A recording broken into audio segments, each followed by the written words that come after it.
This is a patriotic movie in a way that movies don't seem to do anymore. Like, it's hard to make straight up patriotic movies these days. And I'm wondering if you guys kind of can put your finger on what makes this different from other kind of flag-waving films that we see these days. Antoine Fuqua.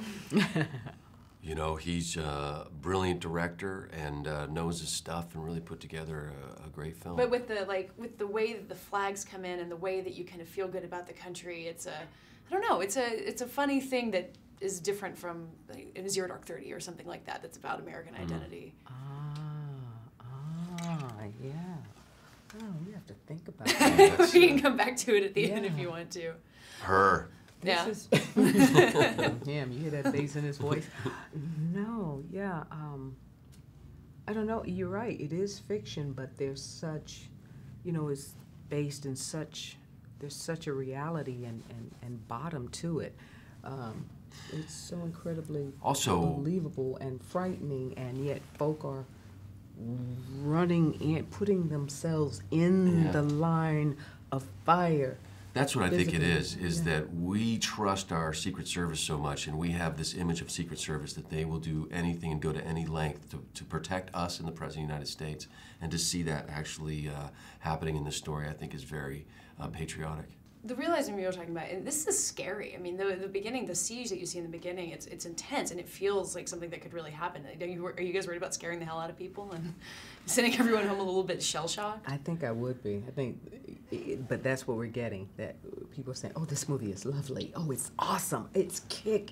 It's scary as hell." So you're hearing all of that. We're getting all of that, which is really interesting. How Antoine was able to strike this balance. That's pretty miraculous. I think it's a lot of preparation, a lot of planning, a lot of great casting, but also just the magic. You guys are in these separate rooms, but both very tense rooms throughout the whole film, and you're communicating with each other somehow. But I'm curious about, in each of these rooms, keeping that tension alive and, you know, shooting day after day and being with all these different people and just making sure that mood is there. I mean, you've said that Morgan Freeman was singing between takes, so, you know, there was some lightness, but also, how do you keep that tension up? Yeah, he kept some lightness, so that added to the room, and that was wonderful. But honey, when it was action, I think he has a photographic memory or something, because like you were talking about the last scene when you got a brand new monologue that day, he had stuff that went on, and just to watch him work. So you're really just trying to rise to his level.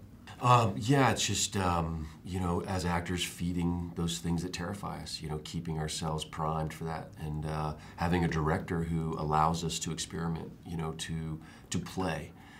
It also helps when you look at your director, Antoine, and you know that, you know, sometimes as an actor, you look at your director and you say, okay, you come in here and do this, you know, and you look at Antoine and you know that he would, and he could, and he would. And so that gives us a lot of confidence. But, you know, you have to find tricks to scare yourself. A lot of push-ups, a lot of running, a lot of that sort of stuff to keep the energy up. It's really keep your heart going almost. Yeah, that's really what it is. It's getting your heart rate up, because you're talking 12 hours a day, 2-3 weeks at a time, the same people, you know, some people are up some days and some people are down.